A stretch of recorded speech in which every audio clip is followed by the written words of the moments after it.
আজকে আমি রান্নাঘর থেকে ব্লগটা স্টার্ট করলাম, কারণ আজকে কোনো এদিক ওদিক কোনো কথা নেই। সোজা আমার মতো বাসি কাজগুলো করে তারপর সোজা রান্নাঘরে চলে এসেছি। আর এখন থেকেই তোমাদেরকে সাথে নিয়ে আমি আমার ব্লগটা শুরু করছি।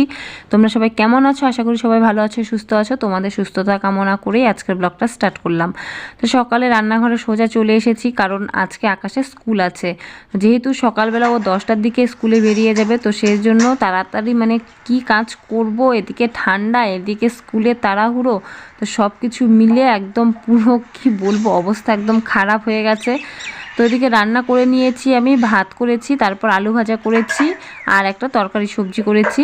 তারপর ওর স্কুলের টিফিন বানাচ্ছি, ও স্কুলে চলে যাবে।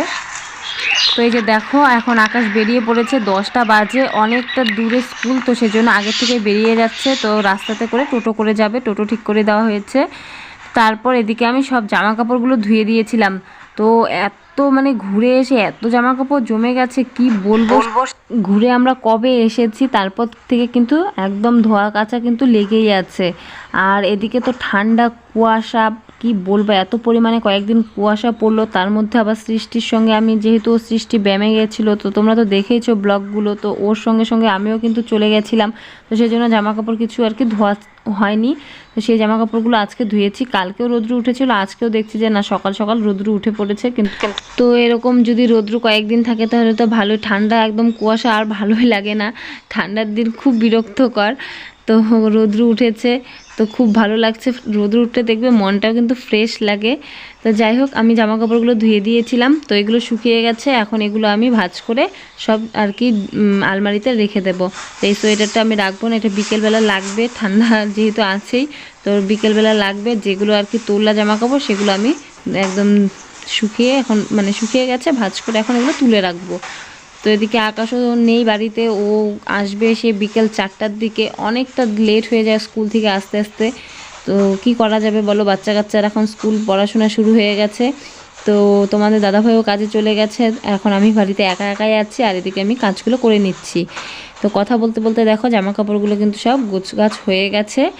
আর নিচে প্রচণ্ড ঠান্ডা, এর জন্য নিচে কার্পেটটা পেতে রেখেছি। আর আমি দেখো ঘরের জুতোও পরে নিয়েছি, ঘরের জুতো পরে নিয়েছি। বিকেলবেলা চলে আসলাম আবার রান্না করতে।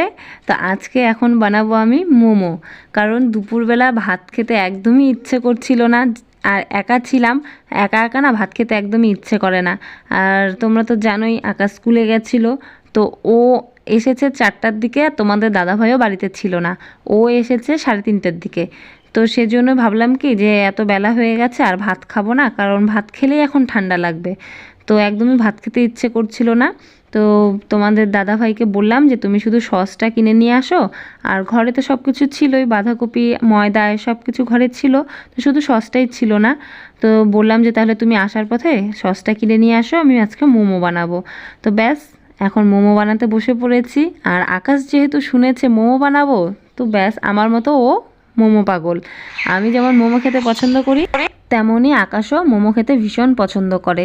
তো এদিকে দেখো আমার কিন্তু বাঁধাকপি কুচানো হয়ে গেছে, আর এদিকে আমি সব মোমোর ডিজাইনও করে নিয়েছি। আর এদিকে আমি আগে হাঁড়িতে গরম জল বসিয়ে রেখেছি, তারপর এখানে আমি ভাপে সেদ্ধ করে নেব। যেহেতু আমার কোনো কিন্তু মানে স্টিমার নেই, আমি কিন্তু এইভাবেই মোমো বানাই। তো এদিকে মোমো কিন্তু সেদ্ধ হয়ে গেছে। রেসিপিটা তোমাদের সঙ্গে শেয়ার করলাম না, কারণ এর আগে তো আমি মোমোর রেসিপি দিয়েইছি তোমাদের, তো সেই জন্য আর মোমোর রেসিপির ভিডিওটা তোমাদের সঙ্গে শেয়ার করলাম না। তো এদিকে দেখো দেখতে একদম কেমন ইয়াম্মি হয়েছে না। তো এখন উপর থেকে ধনেপাতা কুচি ছড়িয়ে দিলাম, আর এদিকে সস আর লঙ্কার চাটনিও দিয়ে দিয়েছি। সত্যি কথা বলতে খেতে কিন্তু একদম তুমি বলো কেমন হয়েছে? দারুণ হয়েছে, দারুণ। সত্যি কথা বলতে কি বলবো, এতটা টেস্টি হয়েছে না, দেখেই মনে হচ্ছে যে ইয়াম্মি একদম। যা হয়েছে না একবার ফাটাফাটি।